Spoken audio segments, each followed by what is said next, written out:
Do you ever just start recording and realize that you didn't grab your M&Ms? Because that's what I just did. And this is obviously gonna take a very long time, so we need snacks. Hey book lovers, it's Dakota and welcome back to my channel. We are going to talk and go through this, my accidental epic June book haul that I didn't mean to happen, but totally happened. I just want to take a second to remind you that Black lives still matter. It is still something that should be of concern to you and on your radar. People of color, specifically Black people at this moment in time, desperately need allies. And so some of these are books that I've purchased to further my education so that I could be a better ally. I hope that you will do the same, but just don't think that because the month of June is over and that was a really hot month for Black Lives Matter, don't think that that's over. They still need our help. Oh, and also, wear a mask. So, here's the deal. I have an accidental epic June book haul. I didn't plan it this way. A lot of this is like back orders that showed up in the month of June. So a lot of it I did purchase in June. But it's from used bookstores. I had gift cards. Like, it looks like a lot, but these books, some of them were truly less than $1. So I'm very frugal. I will almost never buy something brand new off the shelf. Like, I'll wait for some good reviews to come out, and I'll wait for my local used bookstore to get a copy, or I'll go through my public library. That's a great resource. So it looks like a lot. It is.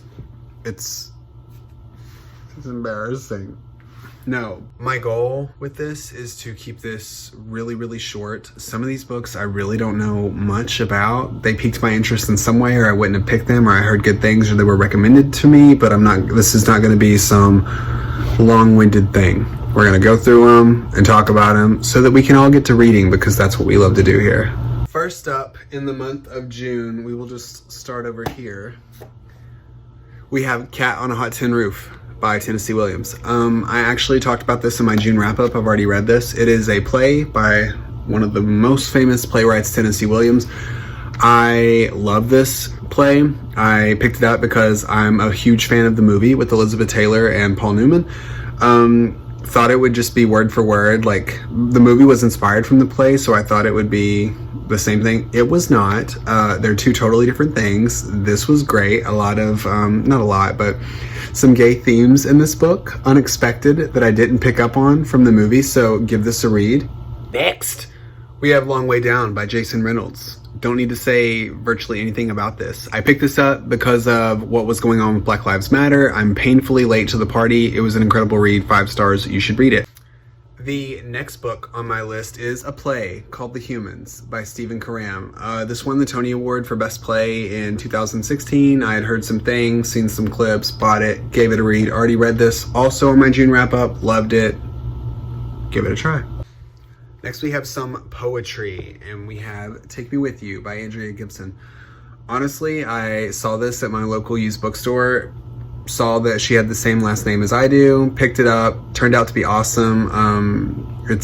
She's a queer poet, queer author, queer activist, and a lot of the poems are about universal themes like love and heartbreak and what it's like to be a member of the LGBTQIA+ community. So give this a try. Moving right along to Milk and Honey by Rupi Kaur. Everyone has seen this book. I'm confident. You may not have read it. I highly recommend you do. This is like, I was surprised how like badass and feminist it was, and like great for a breakup. It talks about sexual violence and sexual assault. It's just all around awesome. I was blown away. Next we have Dune by Frank Herbert. This is my one exception. I saw this at Barnes & Noble brand new, and this is all of the books in the series. I believe it's 3. But the price was so good, I had to pick it up. And the movie is about to come out with Timothée Chalamet, so we're gonna read this, and then we're gonna go stare at Timothée Chalamet, because that's what we do. We read And then we stare at Timothée Chalamet. If I had my Call Me By Your Name cover handy, I would put him on the screen, but I do not. So we all know what he looks like. Just picture it. Picture it with me. Next we have... Ooh, The Gravity of Us by Phil Stamper. I think this is a relatively new release. I ordered this online. It's technically used, but you can't tell. Like, it's virtually brand new. Sounds like a super cute gay love story. I think their parents are astronauts or work for NASA or something, and they're planning a rocket launch, and these two come together somehow. Don't know much about it. Heard great things, great good read reviews, so I'm gonna read this. Next, we have Annihilation by Jeff Vandermeer. I hope that's how you say his name.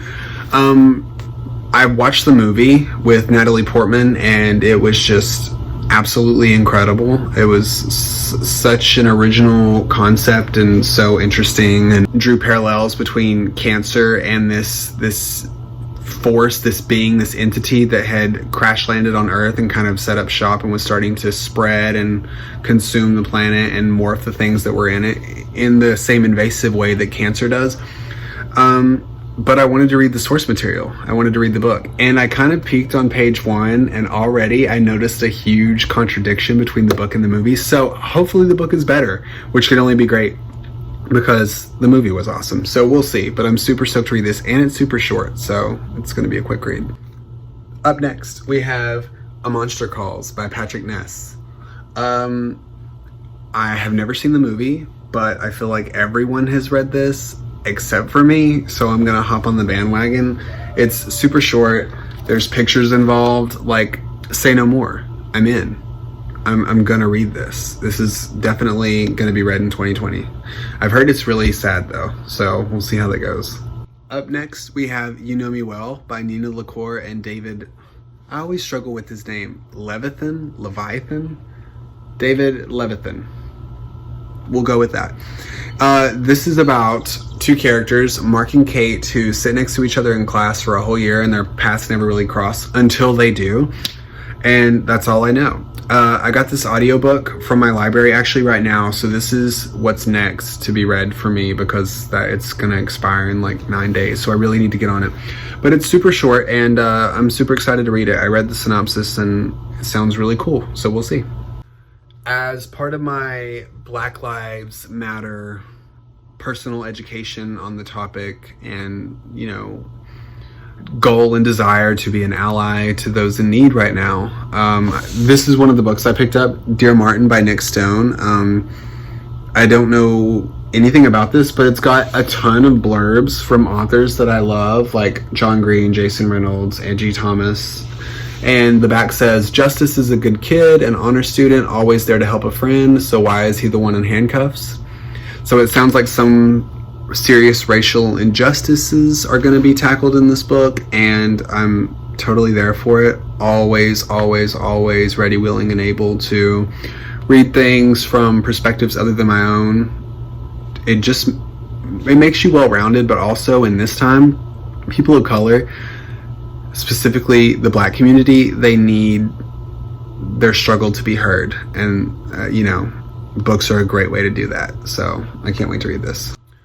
Next we have Red, White, and Royal Blue by Casey McQuiston. Everyone knows what this is, or you've seen it in your bookstore, or it's been blowing up on BookTube. I'm gonna read this. I ordered this online. Again, it's one of those weird, like, used but virtually brand new. I get so lucky online. I don't know how. You just have to be you have to have a lot of time on your hands and love books, which I do. So I bought this and I'm super excited to read it. I think it's like a political romance. Like, I think these two have to fake a romance for some kind of political edge for their parents or something, and it turns into a real thing, and I've heard it's funny, and so I'm here for it. Next we have Running with Lions by Julian Winters. I really don't know a lot about this. Sports, gay, drama. I'm in. We're just gonna take a little Eminem intermission here. Eminem intermission. need some sugar. Keep us going. Okay, so next. Rumble by Ellen Hopkins. I love Ellen Hopkins. Like, I've only recently gotten very serious about my reading, but I read when I was younger and in high school, obviously for school and stuff. One of the first books I ever completed for like my own pleasure was Impulse by Ellen Hopkins. I loved it. And I think that because it's written in verse, they're not as daunting as they look. Like, the books look really thick, but it's in verse, so it's super doable. They go by really quick, and I just love how Ellen is not afraid to attack serious issues that young people face, like stigmatized issues that we feel that we can't talk about or anything. She's just like, not only am I going to talk about it, I'm going to write a book about it, and you're going to read it, and we're going to have a very profound and educated discussion about these topics. So I can't wait to read this. Next, we have Hey Kiddo by Jarrett Krasokska. I'm so sorry about the butchering of the name. Again, I look for these medals and they always get my attention. I will always read the back of the book or the synopsis or the inside sleeve whenever I see this, because there must be a reason that it got that medal. Hey Kiddo is a graphic novel, which I'm on a graphic novel kick right now.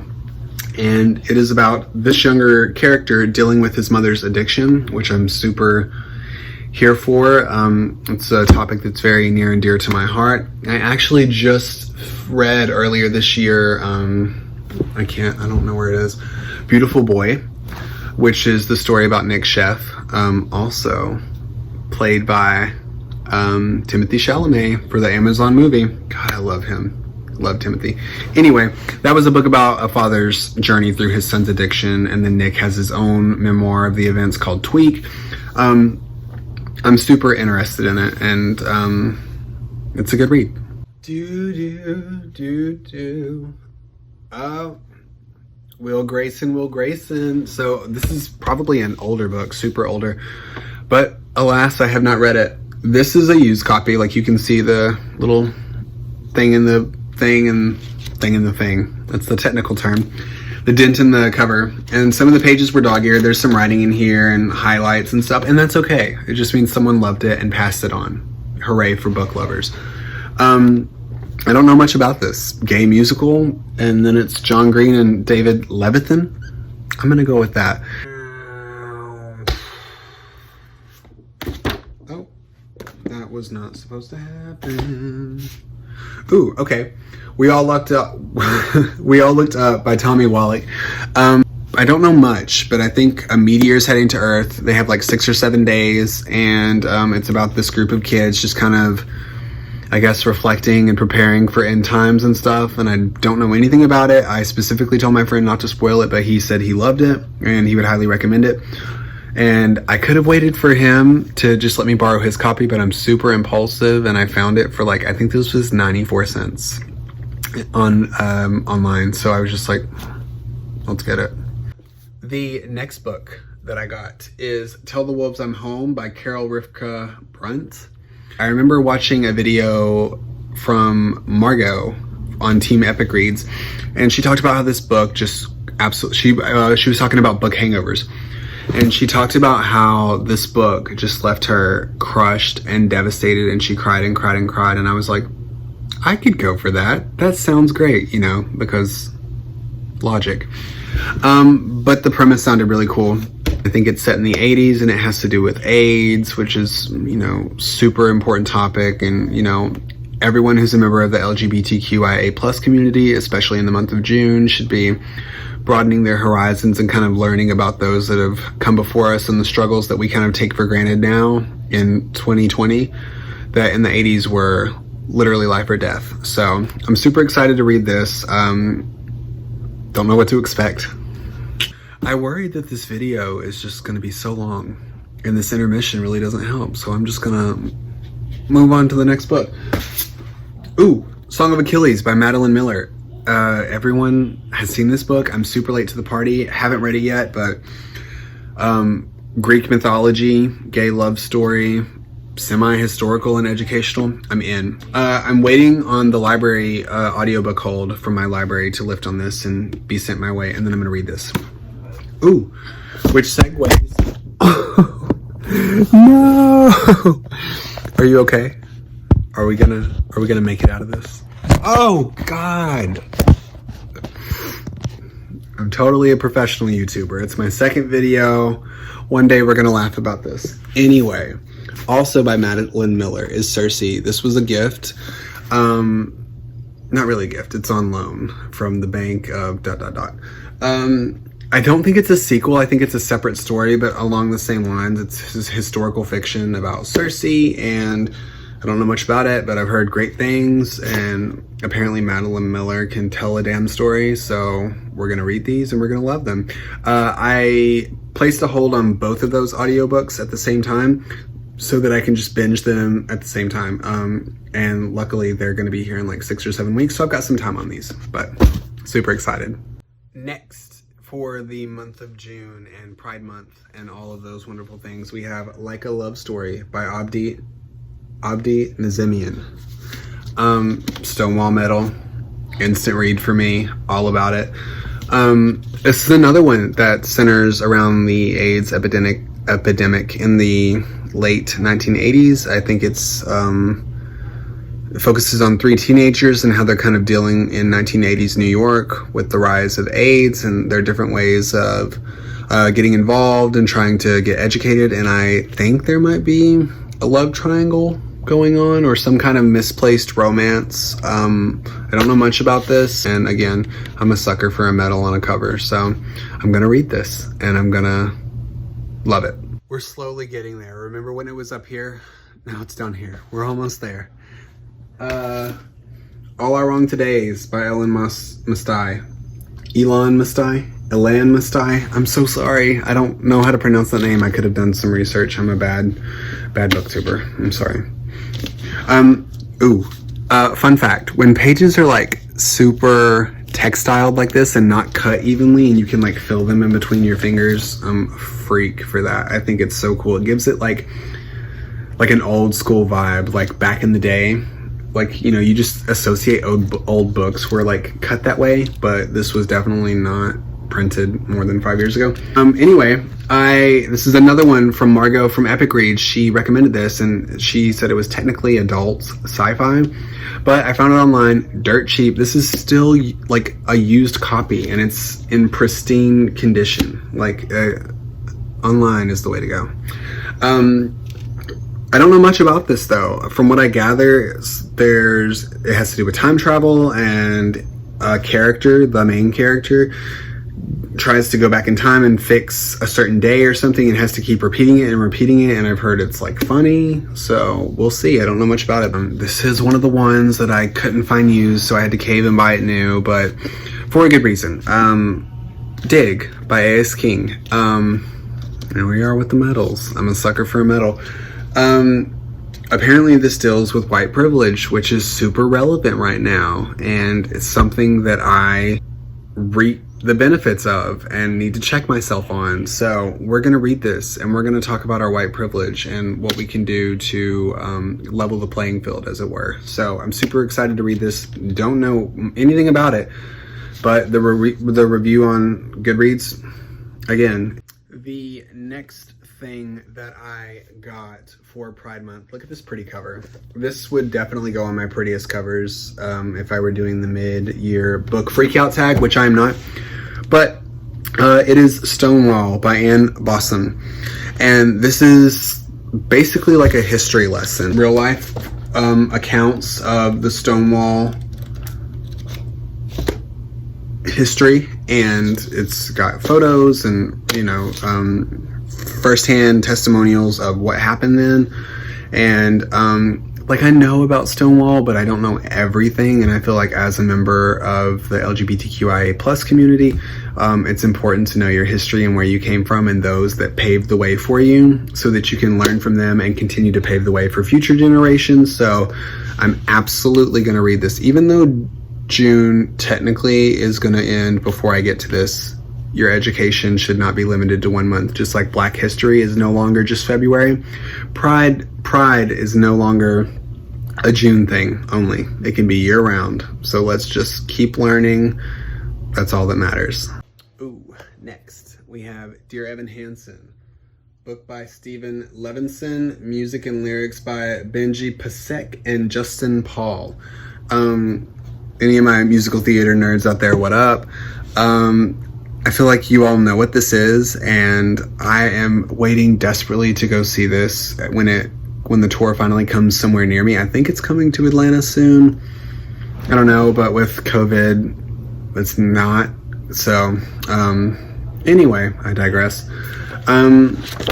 I think from what I've gathered of this, I still haven't seen the play, and I haven't read this. And this isn't the novel version. This is actually the play, so it's going to be a quick read. I'm all about a play. A kid dies, and this character here pretends that he was his friend, and through that, after the young man's death, he becomes super popular, and you know, because he pretended that he knew him and he was close to him, and things kind of go haywire from there. That's all I know. One of my favorite songs of all time. Like, it's a song, if you played it right now, I would burst into tears. It's from the Dear Evan Hansen soundtrack. It's called So Big, So Small.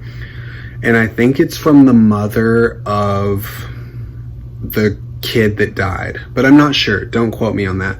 Again, I have no context, but I think when I come across those song lyrics in this, it's just going to be a slob fest. It's like, grab the buckets, collect my tears, and I don't know what you can do with them. Fill a pool with them. Like, oh, I think it's only going to add so much more weight to the song that already devastates me. Like, oh, can't wait to read this. Uh-oh. He's going to do it. He's going to do it. Oh. David Levithan is making another appearance on this list. I know. Two Boys Kissing. I don't know anything about it other than it's clearly a gay story. Thank you, David, for writing all those gay stories that you knew. We need all the representation we can get.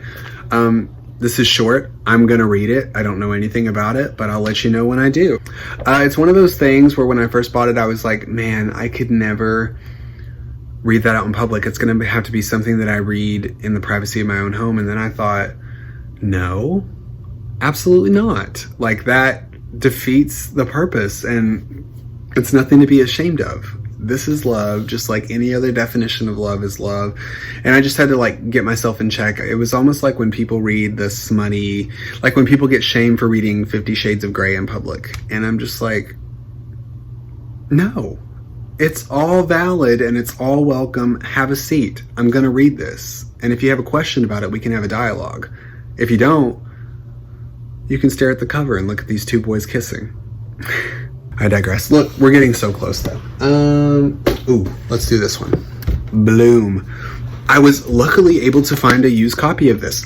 This is a graphic novel by Kevin Panetta and Savannah Ganuccio. We'll go with that. Don't know a whole lot about this, but again, I'm on my graphic novel kick. I just reread Saga last month.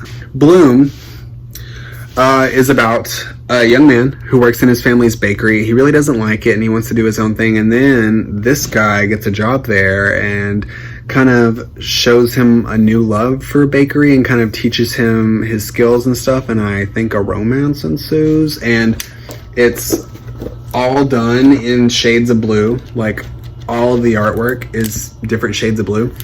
I'm here for it. I can't wait to read it. So excited. I've been seeing it on the shelf at Barnes & Noble, but I'm so stingy. I refuse to pay like new prices for books, and I finally found a used copy. I think this was $4. Like, and it's in great condition. I promise, if you all look, you will find really cool books for dirt cheap.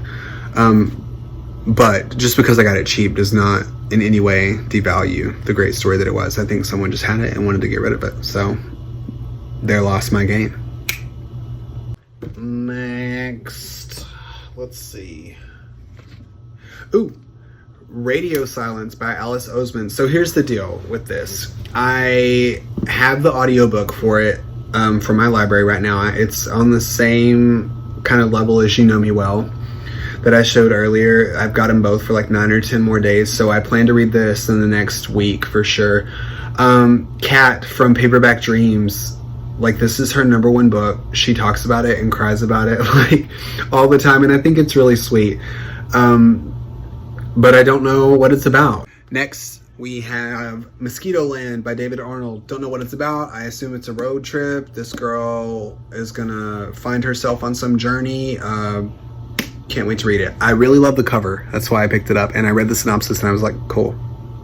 Next, we have, another Patrick Ness. The Rest of Us Just Live Here. This is another one I currently have the audiobook for, and I've only got it for 10 more days. So this will be read within the next 2 weeks for sure. Don't know what it's about. High school, let's see. Zombies, ghosts, blue lights, death, Patrick Ness. Those are all the words that are in bold on the inside sleeve. So do with that what you will. I will let you know when I do my July wrap up. Snack break. Are you hanging in there? Good. Because next we have Not a Drop to Drink by Mindy McGinnis. This is another one. Don't eat in YouTube. It's dangerous. Not a Drop to Drink by Mindy McGinnis. This is another one recommended by Margot from Team Epic Reads. She just said it was like a cool post-apocalyptic world where like water is a scarce resource. And I've heard that the ending is like super twisty and you don't see it coming and it'll just like leave you shook. So I'm all here for it. Can't wait to read this. Next, we have The Great American Whatever by Tim Federle. Yes, we'll go with that. A YA gay love story. I'm here for it.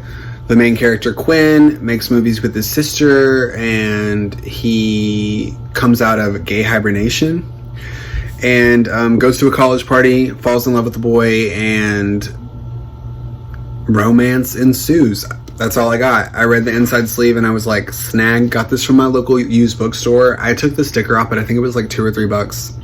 Next, we have Swimming in the Monsoon Sea by Shyam Selvadurai. We'll go with that. I don't know anything about this. It popped up in my recommend list and I looked it up on Goodreads. It sounded good, so I'm gonna give it a go. I'll let you know. Next, we have Me, Earl, and the Dying Girl by Jesse Andrews. Don't know much about this either. Read the synopsis and thought it sounded cool. It was like 96 cents or something at my used bookstore, so I just thought I'd give it a read. It sounded cool. This guy's mom like asked him to become friends with a girl with cancer or something, which just sounds like it's gonna wreck me. I don't know, but I feel like a lot of teen angsty like truths are going to be realized, and so I'm all about it.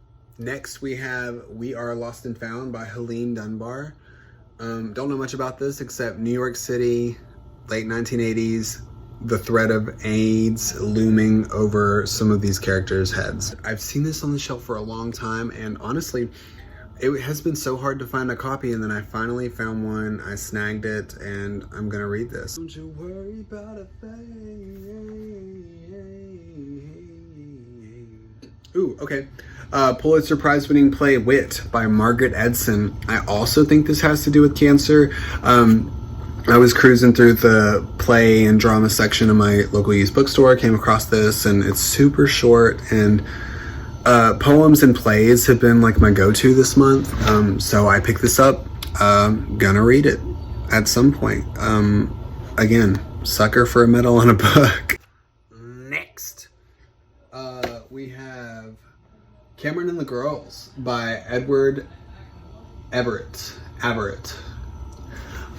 The blurb on the front says, an astonishing glimpse of schizophrenic behavior. It's like anytime mental illness can get solid representation, or at least what I think it can, I'm gonna read it, and I think it's super important. And schizophrenia, I feel like, is a super rare taboo subject that we don't really get a lot of knowledge and perspectives on, so I wanted to pick this up. I will let you know if it is any good, but if it's memoir-esque, you know, if it reads like a memoir, or if it's autobiographical, I would hate to review that or to be the judge of whether or not it is entertaining. But I'm hoping to learn something about this. I feel like a lot of times people with schizophrenia just get kind of skirted off to the outskirts of society, and we should all just broaden our horizons. So I'm gonna do that. And as a psych major, it was a diagnosis that constantly fascinated me, that and dissociative identity disorder too, which are very commonly mistaken and confused for one another. But yeah, I'm gonna read this and I can't wait. We're so close. Only mostly devastated by Sophie Gonzalez. I started to read a little bit of this. If you can see, let's see where I ended up stopping. Well, chapter 3. So I didn't make it very far, but from what I read, I really enjoyed. I don't know why I put this down, but things just got in the way. I think what it was, I started reading this right when the beginning of crazy pandemic, like you can't leave your house, we're on lockdown time happened. And I just went on like a cleaning frenzy and it got placed on a shelf and I lost it. But what I read, I liked. I have the audiobook for this currently, like Radio Silence and You Know Me Well and whatever the other one was that I named, I think. But yes, no, I'm on hold for this audiobook, and it's this, that's what it is. It's a long hold. So when the hold lifts, I will read this, continue to pick this up. My thing with audiobooks is it has just allowed me to fly through things so quickly. Like, audiobooks for the win. I follow along with the text and I listen. I can't listen to just audiobooks by themselves because I get personally way too distracted and it's not gonna happen. I can't like work a puzzle or knit a scarf or clean. I can't. I have to follow along or I'm gonna forget people's names and what happened. Anyway, do you ever just worry that you've gone through all of these things and you haven't been hitting the record button? Because I just had that fear, and if I had to do all this over again, I would not do it. I love you all, but it wouldn't happen. Charm and Strange, a novel, twisted and twisting, relentlessly compelling, a must read. Ellen Hopkins blurbed it. I love her. I don't know much about this. Let's see. Psychological thriller. Cool. Gonna read it. It is by Stephanie Kuhn. You be the judge. But I'm gonna read it.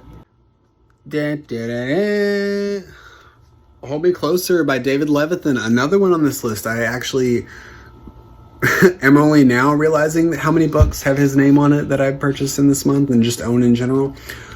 Whoops. But that's a good thing. This is a companion to Will Grayson. Don't know anything about it. It's the Tiny Cooper story. So maybe Tiny Cooper is a character in Will Grayson. Gonna read it.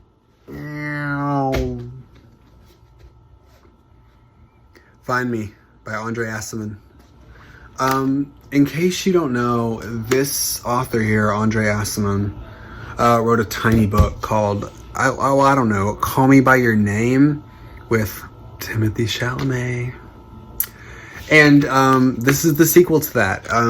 It follows mostly the perspective of the father, but apparently we do get some Oliver and Elio in here towards the end, so I'm here for it. And the last book, I feel like I don't need to talk about this book, but Children of Blood and Bone by Tomi Adeyemi. Yeah, I want to support I want to support a black author, a black character, because of the Black Lives Matter movement, and it's like has to do with magic, and it's a fantasy novel, and it's a series, and yeah, I'm gonna do it. Heard incredible things about this. This is a chapstick break. Oh my God. I didn't fall. You fell. Oh my gosh. You all, I thought we were done. My bed is clear. I thought this was the last book. Oh God. Okay, we're just gonna go through them in one take. We're not even gonna edit this, okay? I mean, we will a little bit. Code Talkers by Joseph Bruchac. This is about specifically a Navajo character who is recruited into the Marines during World War II. And basically, what a lot of people don't know, this is actually historically accurate. Navajos were recruited to encrypt messages to be transferred during World War II so that the messages couldn't be translated or cracked. Very like imitation games kind of things, but with a Native American perspective. A lot of people don't know this history, but I'm going to read this. I've had this on my radar for a long time, but I didn't want to pay the online prices for it. Found a super good price at my local used bookstore. Be More Chill by Ned Vizzini. Don't know anything about this. I literally just picked this up. Oh, yes, I know why I picked this up. A pill-sized supercomputer that you can swallow. I am accumulating books for Dystopian December book challenge that I'm coming up with for December, and this sounded very dystopian to me, so I'm holding on to this for that, but I picked that up, yes. Pete Hodman, Godless. I tried to read this book when I was in high school. Me and my friend were like super rebellious and trying to like be very like questioning of authority and religious authority in our small hometown in Tennessee. And so we read this book, and we were like convinced we were gonna start our own religion. And this was one of the books I read doing research for our own religion, and I never finished it, but I'm going to. It sounds really good. It won, I think, the Prince Award or the National Book Award. The medal's not on here, but it's a super important read. I'm going to read it. And the last thing is a big brick, a house brick. It is Words of Radiance by Brandon Sanderson. This is book 2 of the Way of Kings series, or the Stormlight Archive. Way of Kings is the first book. I have this and the first book, Way of Kings, on hold at my library. They're both going to be lifted or sent to me at the same time. So I went ahead and got the second one so that I can just binge them. But the books are so long, I could not have read this on my own. So that's kind of what I use to get through very long books. I just get the audiobook and speed it up, and it helps me stay on track and not lose momentum. So this is the last book of the June book haul, I swear. So that's it. That is a wrap on this unintentional epic June book haul. I hope you enjoyed it. I doubt I'm ever gonna have a book haul this large ever again. I kind of, quarantine kind of made me go ham, and a lot of these purchases came later. They were ordered at the beginning of quarantine and showed up in June towards the end of quarantine. So a lot of this is just kind of like backlog of my bad decision making, but they will all be read, and when I'm done with them, I will either hang on to them or donate them, as you do with books. But yeah, thank you for watching. If you liked what you saw, click the like button, subscribe for more videos like this. I'm just going to continue to do the unorthodox booktube thing. I will be reviewing and ranting and hauling and tagging all the things. So if you're into that, come join us.